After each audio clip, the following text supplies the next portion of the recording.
The Blocktalk podcast started because of my passion for the property management industry. I wanted to start a conversation and add some value within the industry with a diverse range of people and professionals who can add something extra. As we start out, my aim is that the podcast offers some useful insight into a variety of views, opinions, thoughts, and foresights from our guests, who include business leaders and industry experts. If you enjoy the podcast and want to find out any other information, head on over to brianwelsh.co.uk.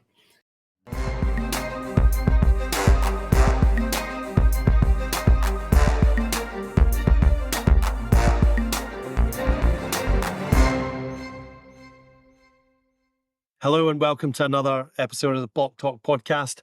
Today we're speaking to Yen Ly Nguyen, Operations Manager at the Property Institute. Amongst her responsibilities, Yen organises the ACE Awards event, which is in the diary for the 21st of June, Friday this year. So we thought we would invite Yen on to tell us and talk about the event, and also give us an insight into other things that are coming up this year. Morning, how are you doing? I am doing great. Thank you very much for inviting me, Brian. Oh, you're very welcome. You're very welcome. We've had a few people on from the Property Institute before, and it's always very insightful information and the chat that we get. So, the ACE Awards was something that was of interest to obviously the CPL side of my life. So, can you just tell me how the preparation's going for this year's awards? Yeah, it's going great.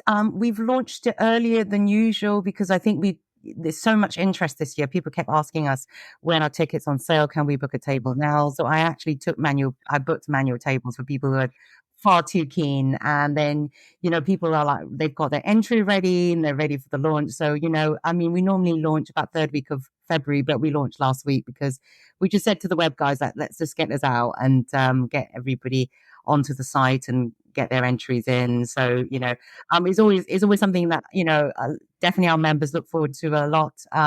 They get that every year there's a theme going. So this year it's the Great Gatsby or, the Roaring Twenties. So once their entries in, the tickets are booked, all they have to look for is their outfit, look forward to their outfits. Okay. So how many people do you get at the dinner each year? So we're aiming sort of about 550 around that mark, but year on year, sometimes we get more, sometimes just about there, because I think the COVID year, when we came back out of COVID, I think it's 2022, I think the guest numbers dropped a little bit purely because people didn't want to be not comfortable being in those crowds again. But 2023 last year, we didn't have that problem. We had an extra 50 tickets sold. So year on year, I think the interest is growing. And the good thing about this event is it's purely for our members. There's lots of it, as you know, in the industry now, there's lots of different award ceremonies out there, but they celebrate sort of, across the board of the property industry, like estate agencies, lettings and things like that. So this award ceremony is purely just for our members, celebrating what they do day in, day out, for leaseholders and within the leasehold sector. Okay. Fabulous.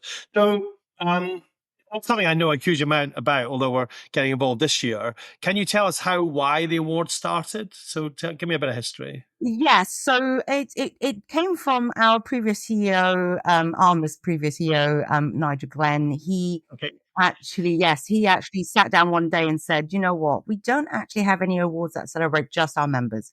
We're an industry just for property managers, and those, as you know, the sector's not regulated. So anybody who wants to become an ARMA member, it's totally voluntary. So they want something, that they can say, yes, we are doing it properly. We have checked with ARMA. They have our backing, and that's why they want to join ARMA. So the reason why, they now obviously soon to be TPI, the Property Institute, and they make that effort, and we say, we need to celebrate just our members, somewhere that collectively they can come together, talk about the things they get up to, the things that, they've had to deal with.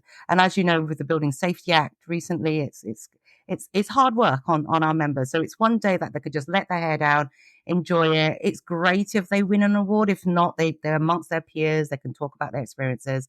And that's why Nigel Glenn said, we don't have one just for our members. And so he literally gave us 6 months. He said, yeah, and how quickly could you put an award together? And I'm like, oh, I don't know. It's not kind of my area of expertise, but let's see how it goes. So So me and the at the time it was Sean Cahill, he was our marketing manager. So we just put our heads together and said, let's find a venue, let's get some categories out. And within 6 months we had an award ceremony. And the first award ceremony we attracted about 450 people, which I think it was a great achievement given that we've had 6 months to prepare it, and you need about 2 months to actually get the entries in, promote the event. So 450 people, I think it was a massive achievement. And, it was a great team effort. We pulled out all the stops and I think we delivered really well that year. And that's how it started. And then we had 2 years of that. And then obviously 2 years of COVID. And now we're into our 5th year. Good, good. Actually, Nigel, I've spoken to Nigel a couple of times while I was here, but also the Property Managers Association Scotland just started doing awards a few years back. And Nigel was a judge on that with me a few years ago, and he was fabulous on it. Actually, he always is good. He's great, always great to chat to.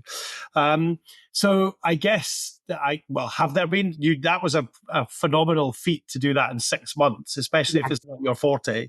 Have you had any awkward or behind the scenes disasters that you want to share with us?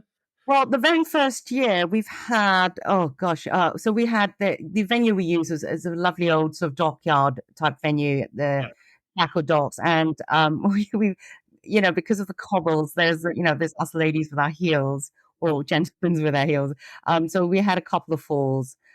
Being on a Friday night, yes, it was quite bad. So we had a couple of falls, and so we couldn't wait for the ambulance, and we had to send one in a taxi to the hospital, and the other one, I think the lady dislocated her knee, so she couldn't move at all. So we did wait for the ambulance, and it was it took about 3.5 hours to get to us, but everything was okay. We checked with the ladies afterwards. They had a great time, albeit they had a little accident. So little things like that. And I think we ran out of vodka from the vodka luge. We ran out of slushies. I think slushies went really, really well. And the worst thing is, I don't know how I do this, but I always choose a date, and it always seems to be the hottest day of the year. I think Nigel always has a joke about it. I think the first year it was 37 degrees. Even out in the heat, out in the dockyard, it was just too hot.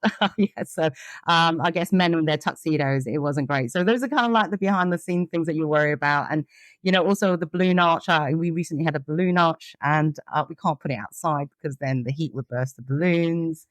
Lots of little things like that people kind of don't notice, but running out of slushy is not a good thing. But we keep topping it up all the time, and we buy more every single year, but it always seems to go. So that's kind of where the cues are. It's the slushy and the vodka luge. Good. Sounds fabulous. I look forward to that. Yeah, I guess you are one day away from the longest day, aren't you? On the 21st of June. So likelihood is you get some decent weather. Actually, it makes me laugh, actually, because if you go to the Property Managers Association at dinner, obviously there's a huge amount of people in kilts. So I cannot imagine being in a kilt at 37 degrees. That would be awful. So I'll definitely grab my tux for that evening. That'd be brilliant. Let's talk about categories then. What are the categories, and have they grown over the years? Did you start off with a few and they've expanded, or where are you? What are they? So we want to nail it down to those categories that mean a lot to our members and our partners. And so we generally don't go past sort of like 22 categories. I think the first year we had about 22 categories. Okay. And COVID year we had about 15, purely because people are not out and about in the streets as much, engaging with the residents. So we shrunk it down a little bit. But this year we've gone back up to 20 categories. Purely because the managing agent award, we normally have 4 categories that covers different size companies, but we realize that we're having more and more members, and also that the breakdown of how many units they actually manage is very different now. And so basically we split those into sort of a few of them we split into two. So we actually have 4 new managing agent categories. So different units. So say the first one is under 500 units. So before that was clumped into sort of like under the 1000s. But if you're a new member, you're kind of like competing slightly with more of the medium-sized companies when it goes above the 1000. So we just thought maybe we need to celebrate those small companies that was just started off. And daring to go into the industry, as we know, it's quite a minefield out there. And then you've got the Residential Engagement Initiative of the Year. That's a new one for this year. Again, we're always finding ways to engage with those people that really matter, those people that live in those homes that they, that's their, and a lot of people working from home now, and it's hybrid working, and they spend a lot more time in their home. So those resident engagement, very, very important, and how we get the message out to them, how we get the law out to them, because when you buy a leasehold flat, it's not easy to understand, all the jargons out there, or, they don't write them in layman's terms, the leases and things like that. So it's very important, that communication. And then the next one is Health and Safety Partner of the Year. Obviously, with the Building Safety Act, it's one we had to put in. It's health and safety. It's all about the health and safety since Grenfell, and it's all, and now the act's in there. And managing agents again have to learn new skills, new knowledge. So yeah, so we'll see how that performs as well. But we reckon that would be a popular one. Yeah. No, I saw the split, and I saw the categories. Yeah. Yeah. Okay, cool. So how do you pick the winners then? Who gets So involved? the winners are totally independent. Yes, as all the judges are listed on our website. But it's just we pick sort of professionals within our industry, who's been in the industry, who's seen a lot, who's done a lot, and across the board. So we've got media partners that will be judging as well, and also you've got different industries from. I think we've got one from. Like Flat Living magazine, who deals with lots of stories and news and things like that. So again, it's all those bodies that make up the wider leasehold family, but it's totally independent from us. And any conflicts, they'll obviously kind of tell us beforehand. They would not judge a category that they've entered, say if we've invited somebody in. And so it's totally independent. We give them some categories, actually we've removed people's names and things like that, so it's judged on a level playing a playing field. So so they would get the information, they would come together and then score them. And we don't influence that at all. We just literally, it's all digitally done now, like our podcast today. So they go on a Teams call or Zoom call and they discuss it amongst themselves. We're not part of that. We just make sure that the equipment and the audio is sound and everything like that. And then they give us the shortlist, they give us the winners, and that's all totally independent from TPI. Brilliant. Okay, it sounds like a huge amount to organise, though. It is. We have a very, very good team. There's a lot to do in terms of also booking, and the table planning is always my thing. I do. Yeah, everybody wants a good seat, and we like to think there are no bad seats within the dining room itself. But someone needs to sit somewhere, and it has to be there will be tables at the back. But this is why we put on really good entertainment that engages the whole room. I'm not sure if you were there last year, Brian. I'm sure. Last year, but I'm there this year, definitely. Yeah. Yes, definitely. I mean, we have Chrissy's coming back, our host there, and she works the room. She gets the people at the back totally engaged, and she's doing little games here and there. Nothing, that's nothing too serious. So it's all about having fun on the day as well. Thanks, fabulous. I look forward to it, actually. What's actually going to happen on the night? What can guests expect this year? Is there anything you want to talk about to do with that? Well, being the Great Gatsby, I was thinking of putting some, little things in place that when you come in, I'm not gonna tell you guys because I just want to live the element surprise as people turn up in their refineries and but they're because of the Gatsby theme, we're gonna put something together, a host of entertainment together that would fit into that brief, I think. But lots to look forward to, lots and lots to look forward to. So, the dinner and ceremony would take place between 7:30ish until about 10, and then from 10 to 12, it's all free time to network, chill, take part in some of the entertainment.